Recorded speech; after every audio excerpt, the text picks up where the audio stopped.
بسم اللہ الرحمن الرحیم۔ السلام علیکم ورحمۃ اللہ وبرکاتہ۔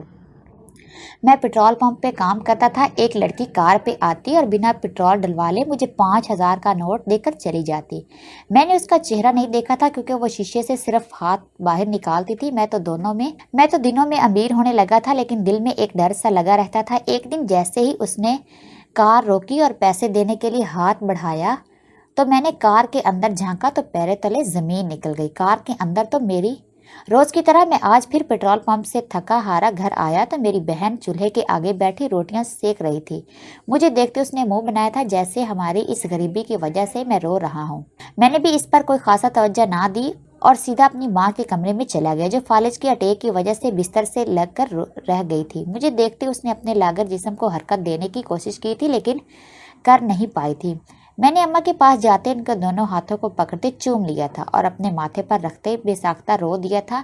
میں اس وقت خود کو بے بس محسوس کر رہا تھا۔ اگر کوئی مجھے یہی دیکھ لیتا تو کہتا کہ جوان مرد ہو کر رو رہا ہے، اسے تو ذرا شرم نہیں آتی روتے ہوئے۔ آپ لوگوں کو کیا کہتا کہ میں ایک مرد ہونے کے ساتھ ساتھ انسان بھی ہوں اور مجھے بھی تکلیف ہوتی ہے۔ میں نے بڑی آرام دہ زندگی گزاری تھی، یہ تو میرے ساتھ ماضی میں۔ اگر وہ سب نہ ہوا ہوتا تو آج میری بہن یوں مجھ سے منہ موڑ کر نہ بیٹھی ہوتی اور میری ماں یوں بستر مرگ پر نہ پڑی ہوتی۔ میں نے دیکھا میری ماں کی آنکھوں سے آنسو نکل رہے تھے۔ میں نے اماں کے آنسو صاف کرتے اپنے آنسو بھی بازو کی آستین سے صاف کیے تھے اور مصنوعی طور پر مسکرا کر اماں کی طرف دیکھا تھا۔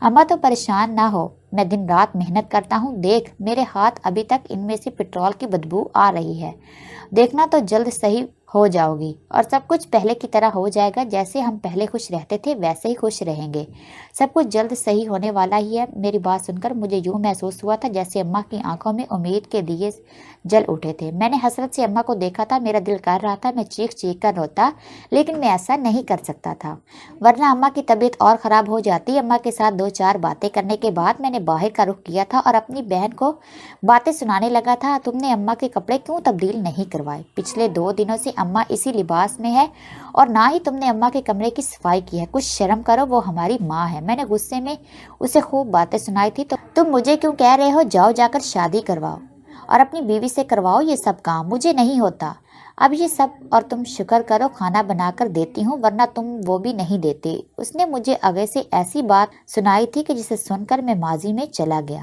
میں نے اس کو نظر انداز کرتے کمرے کا رخ کیا تھا کیونکہ اسے کچھ کہنا مطلب دیوار سے سر مارنے کے مترادف تھا۔ میں نے کھانا کھایا اور سونے کے لیے لیٹ گیا۔ اب مجھے بہت سارا پیسہ کمانے کی دھن سوار ہو چکی تھی۔ میں اماں کا علاج کروانا چاہتا تھا، گھر کے حالات اور اپنی بہن کی شادی کروانا چاہتا تھا۔ جوان بہن گھر میں موجود تھی اور میاں اسے آخر کب تک یوں بٹھا کر رکھ سکتا تھا۔ میں یہی سب سوچتے خوابوں کی دنیا میں جا چکا تھا۔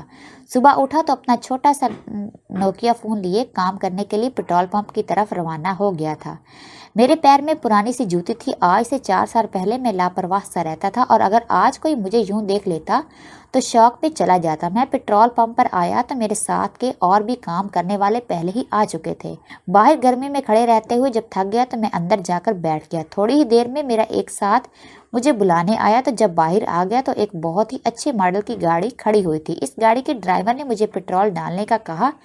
میں نے اطراف میں دیکھا تو بہت لوگ کام میں مصروف تھے۔ میں نے سر جھٹکا اور گاڑی کی طرف بڑھا۔ پاس سے ابھی گزر ہی رہا تھا کہ پچھلی سیٹ پر بیٹھی لڑکی نے اپنا ہاتھ باہر نکالا اور میرے ہاتھ پر 5,000 کا نوٹ رکھ دیا۔ اسی وقت گاڑی چلی اور لڑکی وہاں سے چلی گئی۔ میں اس وقت اسی جگہ پر حیران و پریشان کھڑا رہ گیا تھا، یہ میرے ساتھ کیا ہو گیا تھا؟ وہ لڑکی کیوں مجھے 5,000 کا نوٹ تھما گئی تھی؟ میرے دوست نے حیرانگی سے میری طرف دیکھا تو میں نے پھیکی مسکراہٹ پاس کرتے اپنی مٹھی کو سختی سے بند کر لیا تھا۔ اصل میں جیسے حالات میں سے گزر رہا تھا یہ پیسے بہت اہم کردار ادا کرنے والے تھے۔ میں اسی لڑکی کی بے وقوفی پر جتنا حیران ہوتا اتنا کم ہوتا۔ اس نے پٹرول تو ڈلوایا نہیں، الٹا مجھے پیسے بھی دے گئی تھی۔ میرے چہرے پر جاندار مسکراہٹ رقص کر رہی تھی۔ میں نے دل میں عہد کر لیا تھا اب گھر جاتے ہی اماں کے لیے اچھی والی دوائی لے کر جاؤں گا، اماں جلد ٹھیک ہو جائے گی۔ میاں بہت خوش سارا دن پٹرول پمپ پر ڈیوٹی دیتا رہا تھا۔ سب لوگ ہی میرے چہرے کی چمک اور خوشی دیکھ کے ہنس رہے تھے اور پوچھ رہے تھے کیا تمہاری کوئی لاٹری لگ گئی ہے جو آج مسکراہٹ چہرے کے ساتھ چپک گئی ہے، ورنہ تم تو ہمیشہ بہت دکھی یا بہت پریشان ہی نظر آتے ہو۔ ان کی باتیں سن کر ایک دم سے میرا رنگ فک ہو گیا تھا۔ اگر ان کو پتہ چل جاتا کہ مجھے کوئی لڑکی ایسے ہی 5,000 کا نوٹ دے کر چلی گئی ہے تو نہ جانے وہ میرے بارے میں کیا سوچتے۔ میں نے جلدی سے اپنے چہرے کے تاثرات پہلے کی طرح کر لیے تھے اور بولا تھا، نہیں یار، بس آج لگ رہا ہے کہ میری ساری مشکلات حل ہونے والی ہیں، شاید رب نے میرے لیے کوئی وسیلہ بنا دیا ہے۔ میں نے پھیکی ہنسی کے ساتھ جھوٹ ملا سچ اسے بتا دیا تھا اور اپنے چہرے کو کپڑے سے کور کرتے اپنا سامان اٹھاتے گھر کے لیے نکل پڑا تھا۔ ایک تو کورونا کی وجہ سے یہ منہ کو چھپانے کا الگ رواج نکل پڑا تھا، لیکن یہ بیماری بھی ہم لوگوں کی وجہ سے ہی آئی تھی۔ دنیا میں موجود اسی وقت کی بے حیائی کو اس چیز کی سخت ضرورت تھی۔ کئی لوگ تو سمجھ بھی گئے تھے اور وقت رہتے سنبھل گئے، لیکن کچھ کو اس بیماری نے بھی نصیحت نہ دی تھی۔ پتہ نہیں وہ لوگ کیا چاہتے ہیں۔ اب اپنے رب سے برکس طریقے سے ان کو سمجھایا جائے۔ بے شک سمجھنے والے کے لیے اشارہ کافی ہے، باقی جو نہیں سمجھنا چاہتے ان کو آگے چاند کو 2 ٹکڑوں میں تقسیم کر دیا جائے تو اسے بھی نظروں کا دھوکہ کہہ کر آگے نکل جائیں گے۔ میں نے گھر کی راہ لیتے ہوئے اپنی جیب میں موجود 5,000 کے نوٹ پر گرفت مضبوط کی تھی۔ جاتے ہوئے راستے میں موجود ایک میڈیکل سٹور سے اماں کے لیے دوائی خرید لی تھی۔ میں خوش گھر داخل ہوا تو میری بہن نے تیز نظروں سے میری طرف دیکھا۔ میرے ہاتھ میں اتنی مہنگی دوائیاں دیکھ کر میری بہن کے چہرے پر حیرت کے تاثرات پھیل گئے تھے۔ تم یہ اتنی مہنگی دوائی کہاں سے لے کر آ گئے ہو؟ اس نے مشکوک نظروں سے میری طرف دیکھتے مجھ سے سوال کیا تھا اور اس کے سوال سے میرے چہرے پر پسینے کے ننھے قطرے نمودار ہو گئے تھے۔ اب میں اسے کیا کہتا کہ کوئی لڑکی آ کر مجھے پیسے دے گئی تھی، وہ تو کبھی میری بات کا یقین نہ کرتی، الٹا مجھے بدکردار کا طنز کرنا شروع ہو جاتی۔ وہ تھی تو میری سکی بہن، لیکن بات وہ مجھ سے ایسے کرتی تھی جیسے میں اس کا سکا ستیلا بھائی ہوں۔ میں نے اپنے دل کے چور کو قابو میں کیا اور بولا، آج بڑے صاحب آئے تھے، میں نے ان سے درخواست کی تھی کہ اماں کی طبیعت ٹھیک نہیں، دوائی لینی ہے، تو انہوں نے مجھے پیسے نکال کر دے دیے تھے کہ جاؤ جا کر اماں کی دوائی لے لینا۔ میں نے اسے جھوٹ بول کر نظریں چرا لی تھی اور میری بہن نے میری یہ بات بڑے غور سے سنتے نظریں چرانا بھی اچھے سے محسوس کر لیا تھا، لیکن تمہاری حرکتیں دیکھ کر تو نہیں لگتا کہ سب بڑے صاحب نے کیا ہے۔ ضرور دال میں کچھ کالا ہے، کہیں تم نشے کی خرید و فروخت میں تو نہیں لگ گئے ہو جو یوں مجھ سے نظریں چرا رہے ہو۔ وہ میری پتلی ہوتی حالت دیکھ کر مجھ پر چوٹ کر گئی تھی۔ میں نے حیرانگی سے اس کی طرف دیکھا تھا۔ وہ مجھ سے بدگمان تھی، میں جانتا تھا، لیکن وہ مجھے اتنا گرا ہوا سمجھتی تھی کہ میں غلط طریقے سے نشے کی خرید و فروخت کر کے گھر میں پیسے لاتا ہوں۔ ایسا میں اسے کہ منہ لگا ہی کیوں؟ میرا اس وقت سر درد کر رہا تھا۔ میں نے صاف لفظوں میں اسے بہانہ کر کے اماں کے کمرے کا رخ کیا تھا۔ پیچھے وہ بھی ٹیڑے منہ کے زاویے بناتے کھانا بنانے لگی تھی۔ میں نے اماں کو دوائی دینے کے بعد کچھ دیر بیٹھ کر ان سے بات چیت کی، اس کے بعد اٹھ کر اپنے کمرے میں چلا آیا تھا۔ میں کھانا کھاتے ہوئے بھی مسلسل یہی سوچ رہا تھا کہ اس لڑکی نے مجھے یوں 5,000 کا نوٹ کیوں دیا تھا؟ کیا اس نے زکوٰۃ نکالی تھی اور مجھے دے دیا تھا؟ کیونکہ اس وقت میں سامنے ساتھ اس کے ہاں یہی ہوا ہوگا۔ میں نے خود کو جواب دیتے آنکھیں بند کر لی تھی۔ اگلے روز کام پر گیا تو پھر سے میرے دوست نے مجھے باہر جانے کا اشارہ کیا۔ میں چہرے پر حیرانگی بھرے تاثرات لے کر باہر گیا تو کل والی گاڑی آج بھی وہاں آ کر کھڑی ہو گئی تھی۔ میرے جاتے اس لڑکی نے تھوڑا سا شیشہ نیچے کیا اور پیسے میرے ہاتھ پر رکھتے جلدی سے گاڑی بھگا لے گئی تھی۔ اپنی جگہ پر ساکت و جامت کھڑا رہ گیا تھا۔ یہ میرے ساتھ کیا ہو رہا تھا؟ وہ لڑکی آج پھر مجھے کیوں پیسے دے کر چلی گئی تھی؟ کل کا تو چلو مجھے لگا زکوٰۃ نکالی ہوگی، لیکن آج پھر سے کیوں؟ اور مجھے ہی کیوں دے کر گئی تھی؟ وہ میری جگہ کسی اور کو بھی تو دے سکتی تھی۔ اوروں کو بھی پیسوں کی ضرورت تھی، وہ اسپیشل مجھے باہر بلوا کر 5,000 کا نوٹ کیوں تھما کر چلی جاتی تھی؟ آخر اس کا یہ سب کرنے کے پیچھے راز کیا تھا؟ میں نے سارا دن غائب دماغی سے کام کیا تھا۔ میرا دھیان بار بار بھٹک کر اسی لڑکی کی طرف چلا جاتا تھا کہ اس کا یہ سب کرنے کے پیچھے آخر وجہ کیا تھی۔ ایک لڑکے نے مجھے اس لڑکی سے پیسے پکڑ کر جب جیب میں ڈالتے دیکھ لیا تھا، وہ میرے پاس آ کر تفتیش کرنے لگا تھا۔ مجھے اس پر بہت غصہ آیا تھا۔ آخر وہ کون ہوتا تھا مجھ سے سوال پوچھنے والا؟ میں نے اسے ایک نظر دیکھ کر اپنا کام جاری رکھا اور خود کا نظر انداز ہونا اسے اچھا نہیں لگا تھا، اس لیے اس نے وہاں کے مینیجر سے میری شکایت کر دی تھی کہ میں سب سے ٹپ مانگتا ہوں، جبکہ اس الزام پر زمین میاں گڑ گیا تھا۔ جس نظروں سے مینیجر نے مجھے دیکھ رہا تھا، مجھ میں ہمت نہ ہوئی کہ اپنی صفائی دے سکوں۔ میں نے تھوک نگلا اور بولا تھا، صاحب وہ کوئی نیک عورت ہے، اللہ کی رضا کے لیے مجھے پیسے دے کر جاتی ہے، کیونکہ میرے گھر کے حالات اس وقت اچھے نہیں ہیں۔ نہ چاہتے ہوئے بھی میرا لہجہ افسردہ ہو چکا تھا۔ میں ایک مرد تھا۔ یہ سب باتیں میرے کردار پر بہت بڑی چوٹ تھی، کیونکہ جن نظروں سے مینیجر نے مجھے دیکھا تھا میں دوبارہ اس سے نظریں نہ ملا پایا تھا۔ میں نے نظریں نیچے کی باہر کا رخ کیا تھا۔ میں جتنی ان کو صفائی دیتا، کون سا کسی نے میری بات پر یقین کر لینا تھا، لیکن مجھے سمجھ یہ نہیں آ رہی تھی کہ وہ لڑکی آخر ایسا کر کیوں رہی تھی۔ کیا اس کے دل میں میرے لیے واقعی کوئی ہمدردی کا جذبہ تھا، یا وہ بس ایسے ہی کسی کی بھی مدد کی خاطر یہ سب کر رہی تھی؟ میں نے سوچتے ہوئے ہر بات پر غور کیا تھا، لیکن کچھ بھی سمجھ میں نہ آیا تھا۔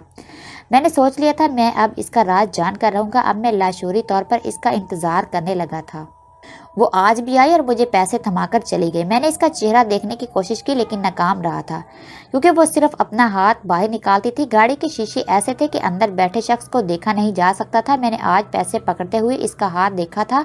اس کے ہاتھ کے انگوٹھے پر ایک بڑا سا نیلے رنگ کا نشان تھا۔ میں نے شاید وہ نشان کہیں دیکھا تھا، لیکن کہاں یہ یاد نہیں آ رہا تھا۔ میں نے اپنے دماغ کو جھٹکا اور پیسوں کو خوشی سے دیکھا تھا۔ اندر سے میرا دل مان نہیں رہا تھا کہ میں یہ پیسے رکھوں، لیکن ضروریات کو مد نظر رکھتے ہوئے میں نے اپنی عزت نفس کو مجروح کر دیا تھا۔ میرے دن اب پھرنے لگے تھے۔ میں دنوں میں امیر ہونے لگا تھا۔ یہ سب چلتے ہوئے مہینہ ہو چکا تھا اور اس ایک مہینے میں بغیر کچھ کیے میں اتنی زیادہ رقم حاصل کر چکا تھا، میں اب بہت خوش رہنے لگا تھا۔ میں نے سوچ لیا تھا اب میں اپنی بہن کی جلد شادی کر دوں گا تاکہ وہ ابھی اپنے گھر کی ہو جائے اور اماں کے لیے بھی ایک ماسی کا بندوبست کر دوں گا۔ میں نے سوچ لیا تھا اب میں کوئی اور کام شروع کر دوں گا جس سے مجھے فائدہ ہو سکے اور میں اچھا خاصا کما سکوں، لیکن اگر میں دوسرے کام میں لگ جاتا تو یہ ایک دن میں جو 5,000 بغیر کچھ کیے مجھے مل رہے تھے، کہیں میں اس سے بھی ہاتھ نہ دھو بیٹھوں۔ نہیں، میں ایسا ہرگز نہیں کروں گا۔ میں کوئی بھی کام کرتا تو مجھے دن میں 5,000 کی بچت نہیں رہنے والی تھی۔ اس کو لیتے میں نے سوچ لیا تھا اب میں یہی نوکری کرتا رہوں گا اور روز 5,000 حاصل کرتا رہوں گا۔ سب کچھ پہلے کی طرح ہی روٹین پر آ چکا تھا۔ اماں کی طبیعت بھی اب کافی بہتر رہنے لگی تھی۔ میری بہن کا بھی رشتہ پکا ہو چکا تھا، جلد اسے رخصت کرنے والا تھا۔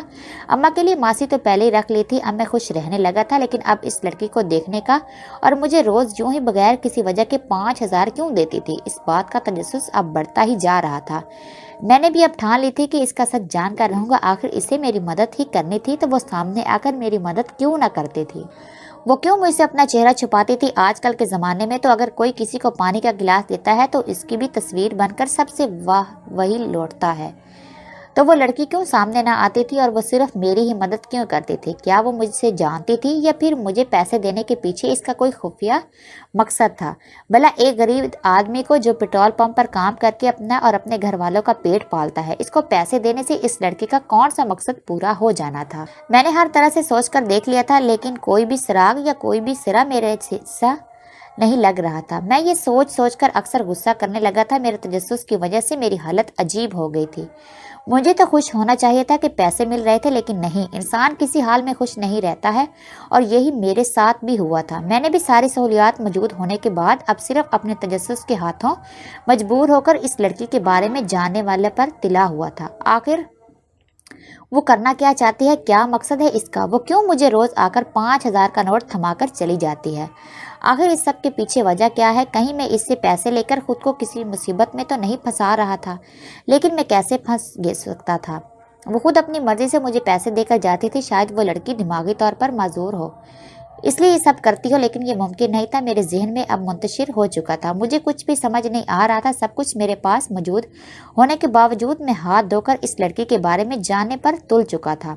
اس وقت میں یہ سب بھی نہیں سوچ رہا تھا کہ اگر اس لڑکی کو یہ سب ناگوار گزرا تو ہو سکتا ہے وہ مجھے پیسہ دینا بند کر دے، لیکن تجسس نے میرے سوچنے کی صلاحیت سلب کر لی تھی۔ میں نے سوچ لیا تھا اب جب وہ مجھے پیسے دینے لگے گی تو میں لازمی اس کا چہرہ دیکھ لوں گا۔ اپنے سوچے ہوئے منصوبے پر عمل کرتے ہوئے اگلے روز میں نے کھڑکی سے اندر جھانکا تو مایوس ہو گیا، کیونکہ اس نے اپنا چہرہ دوسری طرف کیا ہوا تھا اور اب میں اتنا بد اخلاق نہیں تھا کہ بس چہرہ دیکھنے کے لیے کوئی نازیبہ حرکت کر گزرتا۔ اس لیے میں نے خاموشی سے پیسے پکڑے اور کام کرتے ہوئے گھر واپس آ گیا تھا۔ میں رات میں لیٹا ہوا تھا جب میرے ضمیر نے مجھے ملامت کیا تھا۔ میں جو کرنا چاہ رہا ہوں وہ سب غلط ہے، اس لیے میں نے اب سوچا کہ میں اب ان سب میں نہیں پڑوں گا، جو جیسا چل رہا ہے وہ ویسا ہی چلنے دوں گا۔ اگلے دن میں شدت سے اسی لڑکی کا انتظار کر رہا تھا، لیکن پورا دن نکل گیا، وہ لڑکی نہ آئی۔ میں بے ساختہ پریشان ہو چکا تھا۔ یہ کیا ہو گیا تھا؟ کہیں اسے پتہ تو نہ چل گیا تھا کہ میں اس کے بارے میں کیا سوچ رہا ہوں؟ کیا وہ کبھی مجھے پیسے نہیں دے گی؟ بہت ساری سوچوں نے ایک ساتھ میرے ذہن پر حملہ کیا تھا۔ میں اب پریشان ہو چکا تھا۔ اسی پریشانی میں نے اماں کے ساتھ وقت بھی نہ گزارا تھا۔ ساری رات آنکھوں میں کٹ گئی تھی۔ میں بس بے صبری سے صبح کا انتظار کر رہا تھا۔ اگر وہ آج بھی نہ آتی تو میری امید آج ٹوٹنے والی تھی۔ میں وقت سے پہلے ہی پیٹرول پمپ پر چلا گیا تھا۔ میں پورا وقت بے چین اپنی نگاہیں گاڑی کے آنے والے راستے پر ٹکائے بیٹھا تھا کہ اسی وقت اس لڑکی کی گاڑی آ گئی تھی۔ میرے جسم میں جیسے جان آ گئی تھی۔ میں بہت خوش ہو گیا تھا اور حیرت تو تب نہ رہی جب اس لڑکی نے 5,000 کے 2 نوٹ میری ہتھیلی پر رکھے اور گاڑی بھگا کر لے گئی۔ میں خوشی سے جھوم اٹھا تھا، شاید اسے کل کوئی کام آ گیا ہوگا اس لیے وہ کل نہ آ سکی تھی، اور آج مجھے 10,000 دے کر اس نے کل کے 5,000 پورے کر دیے تھے۔ لیکن یوں محسوس ہوا تھا جیسے اس کا ہاتھ بہت گرم ہو، شاید اسے بخار تھا۔ میں اڑی خوشی میں اس کی طبیعت کا پوچھ ہی نہ سکا تھا۔ میں سوچ لیا تھا کل اس لڑکی کے آتے ہی اس کی طبیعت کے بارے میں دریافت کروں گا۔ اگلے روز جیسے اس کی گاڑی آ کر رکی، میں نے اپنے دوست کو اشارہ کیا اور خود پیسے پکڑنے میں دیر لگا دی۔ اتنی دیر میں اس نے گاڑی کا ٹائر پنچر کر دیا تھا۔ میں خوش ہو گیا تھا کہ آج طبیعت پوچھنے کے بہانے روبرو ملاقات بھی ہو جائے گی۔ اس نے پیسے دیتے گاڑی سٹارٹ کی تو نہ چلی کیونکہ پیچھے کے دونوں ٹائر پنچر ہو چکے تھے۔ میں نے موقع کا فائدہ اٹھایا اور دوسری کھڑکی سے جوں ہی اندر جھانکا، پیروں تلے زمین نکل گئی۔ اس کے چہرے کو میں کیسے بول سکتا تھا؟ میری زندگی کا سب سے سیاہ باب تو وہی تھی۔ میں نے مٹھی میں پکڑے پیسوں پر گرفت مضبوط کی اور اسے گاڑی سے نکالتے ایک کونے میں لے گیا تھا۔ کیوں آئی ہو اب میری زندگی میں؟ یہی دیکھنے آئی ہو نا کیسے گھٹ گھٹ کر زندگی گزار رہا ہو۔ میں نے اسے سخت نظروں سے دیکھتے ہی اسے سوال کیا تھا۔ میرے ابا کی شہر میں زمینیں تھی، اماں نے میری شادی بڑی خوشی خوشی اپنے جاننے والے سے کر دی تھی۔ وہ شروع میں تو بہت اچھی رہی تھی، لیکن اندر ہی اندر وہ اماں کو ایسی دوائی دیتی رہی جس سے اماں چل پھر نہ سکے اور فالج کی مریضہ بن جائے۔ اس نے دھوکے سے میری ساری جائیداد بھی اپنے نام کروا لی تھی۔ ایک روز میں نے اسے رنگے ہاتھوں پکڑا تو اس نے اپنے ساتھ موجود اس لڑکے کی مدد سے مجھے باندھ دیا اور خود کو نقصان پہنچاتے مجھ پر ہی الزام دہرا دیا۔ مجھے جیل ہو چکی تھی اور اسی دوران وہ میری ساری زمینیں اور گھر بیچ کر جا چکی تھی۔ آج تک میں واپس آیا، اس کے 4 دن بعد ہمیں دھکے دے کر ہمارے ہی گھر سے نکال دیا گیا تھا۔ میں نے وہ شہر چھوڑ دیا تھا کیونکہ وہاں پر میں سب کی نظروں میں بدنام ہو چکا تھا۔ میری بہن کو لگتا تھا میں نے جان بوجھ کر اپنی بے وقوفی کی وجہ سے اسے جائیداد دے دی ہے۔ تب سے میں نے پیٹرول پمپ پر نوکری کرنا شروع کر دی تھی۔ اس نے کیس اتنا مضبوط کر لیا تھا کہ اب کوئی میری بات پر یقین نہ کرتا، کیونکہ جہاں بات لڑکے اور لڑکی پر آئے تو سب لڑکے کا ہی ساتھ دیتے ہیں اور مرد کو غلط کہتے ہیں۔ یہی میرے ساتھ بھی ہوا تھا۔ اسے دیکھتے ہی میرے سارے زخم ہرے ہو گئے تھے۔ مجھے معاف کر دو، میں نے بہت بڑی غلطی کر دی اس شخص کی جھوٹی محبت پر یقین کر کے۔ وہ روز مجھے مارتا ہے، دیکھو وہ میرے قدموں میں معافی کے لیے گرتے اپنے زخم دکھانے لگی تھی۔ میں اب اس کے لیے نامحرم تھا، اس لیے میں نے اپنی نظریں موڑ لی تھی۔ اس نے بہت کوشش کی کہ میں یہ دولت اس کے نام کر دوں، لیکن میں نے بھی اسے پیپر بنوا لیے تھے۔ اگر مجھے کچھ ہوتا تو ساری دولت تمہیں واپس مل جاتی، اور جب تک میں خود جا کر گواہی نہ دوں یہ زمینیں کسی کی نہیں ہو سکتی۔ میں تم سے روبرو ہونے کی ہمت نہیں تھی۔ تمہیں اس حالت میں دیکھ کر میں خود کو کوستی رہی تھی، اس لیے میں روز تمہیں 5,000 دے جاتی۔ جب تک میں خود میں ہمت متمجہ کر دوں تب تک تمہارا گزارا ہوتا رہے۔ میں تمہارے آگے ہاتھ جوڑتی ہوں، خدا کے واسطے مجھے معاف کر دو اور اپنی زمینیں وغیرہ سب واپس لے لو۔ میں نے اس کے جڑے ہاتھوں کو دیکھا تھا جہاں پر وہ نشان اب بھی موجود تھا۔ یہ نشان بہت ہلکا تھا پہلے، لیکن شاید اس کے شوہر نے اسے زخم دے دے کر اسے بڑا کر دیا تھا۔ میں نے اسے کچھ نہ کہا اور گھر چلا گیا۔ اس کے بعد اسی شام اس نے گھر آ کر سب سے معافی مانگی اور میری زمینیں واپس میرے نام کر دی تھی، جس میں سے میاں میں اپنے بہن کو اس کا حصہ اسی وقت دے دیا تھا۔